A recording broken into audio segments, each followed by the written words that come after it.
After a great calamity, the goddess Nuwa repaired the sky using colourful stones to save humanity. Once upon a time in a faraway land, there lived a beautiful and kind goddess named Nuwa.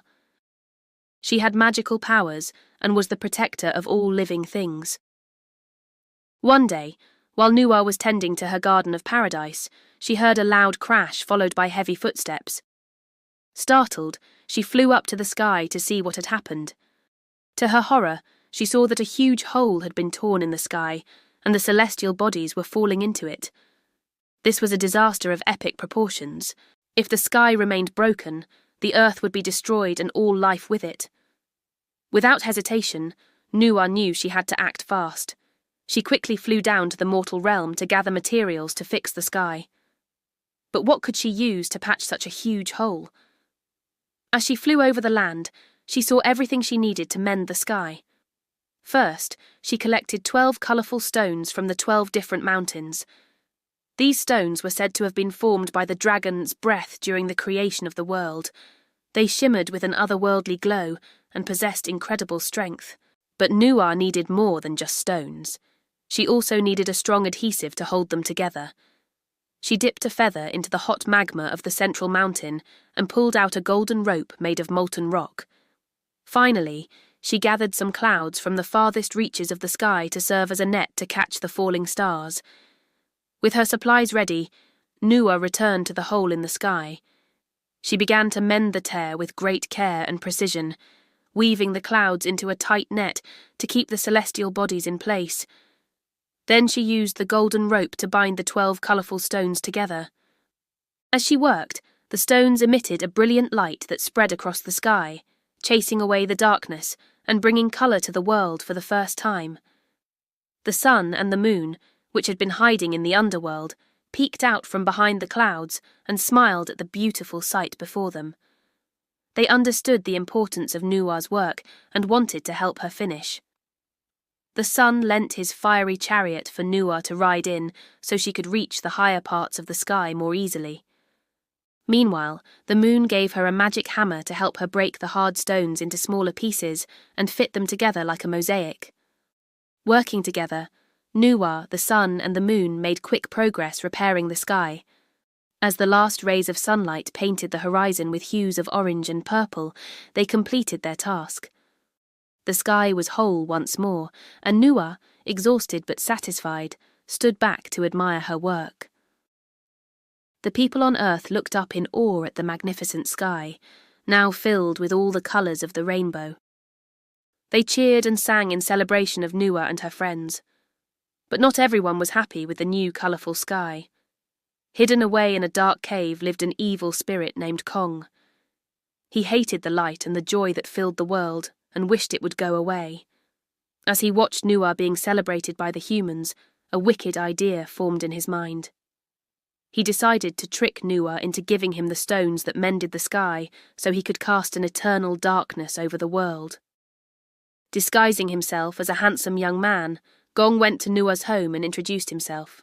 Nuwa, who had never seen a human before, was taken aback by his good looks and polite manners. Gong told her that he was a humble woodcutter who lived deep in the forest, and he asked Nuwa if she could grant him one wish. "I have been watching you repair the sky, and I know how grateful the people are for your kindness," he said. "My only wish is to have one of those colourful stones that you used to mend it." Nuwa felt sorry for the poor woodcutter and didn't want to disappoint him, so she took one of the stones and handed it over to Gong. He thanked her profusely and then returned to his cave, where he took out a black cloth and wrapped the stone in it. He studied it for a moment, then cut the cloth into strips and scattered them around him. The strips turned into venomous snakes, and Gong commanded them to bite him. But instead of hurting him, the bites made him feel stronger and more energetic. Realizing that the stone wasn't dangerous, Gong grew frustrated. He wanted to cover the entire sky with darkness, and this stone wasn't helping him do that. In a fit of rage, he threw the stone away and stomped his feet. Suddenly the ground rumbled and the mountains trembled. Gong had unleashed his true form, a giant monster with sharp claws and teeth and eyes that burned like hot coals. He roared in anger and prepared to attack. But before he could do any damage, Nuwa arrived, along with the sun and the moon. They were furious when they heard about Gong's plan and vowed to stop him no matter the cost. The battle between good and evil raged for many days, shaking the very foundations of the heavens and earth. Nuwa and her allies fought bravely, but they couldn't seem to defeat Gong. No matter how much damage they inflicted on him, he would only grow angrier and stronger. Just when it seemed like all hope was lost, Nuwa remembered the other 11 stones she had used to repair the sky. Maybe they could help her defeat the evil spirit. She flew back down to earth and retrieved the stones, each one imbued with the power of the celestial bodies and the essence of the rainbow. As she rejoined the fight, Nuwa raised the stones high above her head and let out a mighty roar. A bolt of rainbow-coloured lightning shot out from the stones and struck Gong, knocking him off balance. Seizing the opportunity, the sun and the moon attacked, weakening Gong further. Finally, Nuwa stepped forward and plunged a stone into Gong's chest. With a final roar, Gong exploded into 1,000,000 pieces, scattering darkness and evil all around him.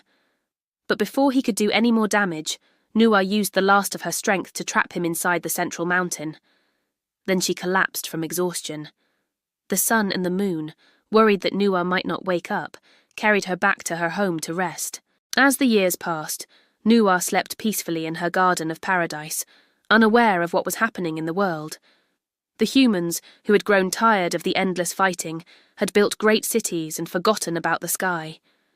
The sun and the moon, unable to bear the weight of their duties any longer, abandoned their posts and went to live among the humans.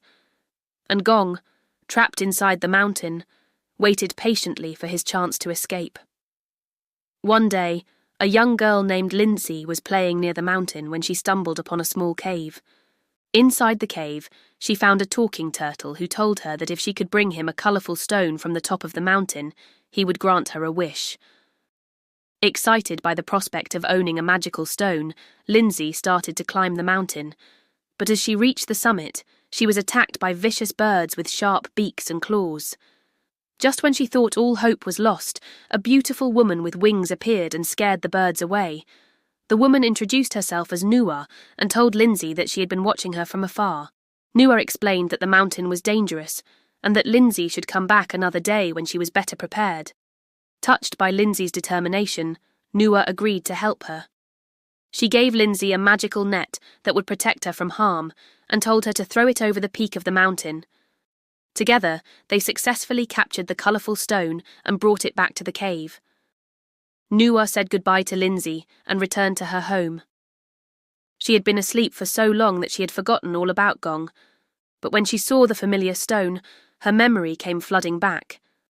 Nuwa realised that Gong must have escaped from the mountain and was looking for the other stones to cover the sky in darkness. She knew that she had to act fast, but she was too weak from her long slumber to do anything. Just then, Lindsay arrived with the magical turtle. She told Nuwa about her adventure and offered to help her find the other stones. Overjoyed to have an ally, Nuwa agreed, and together they set off on a journey to find the missing stones. Meanwhile, Gong had already collected 7 of the stones and was using them to create portals that allowed evil spirits to enter the mortal realm. As Nuwa and Lindsay travelled from mountain to mountain, they encountered many challenges, but they persevered and eventually recovered all 11 stones. Gong, sensing their return, prepared for a final showdown. This time, Nuwa and Lindsay were ready. Using all their strength, they hurled the stones at Gong, trapping him forever in the central mountain. With Gong defeated, the sky was once again filled with light and colour. Nuwa, her strength fully restored, soared into the heavens to take her place among the celestial bodies. Lindsay, hailed as a hero, returned home knowing that she had helped restore balance to the world. And so the world was saved, and Nuwa continued to watch over her people from the sky, ensuring their prosperity and happiness.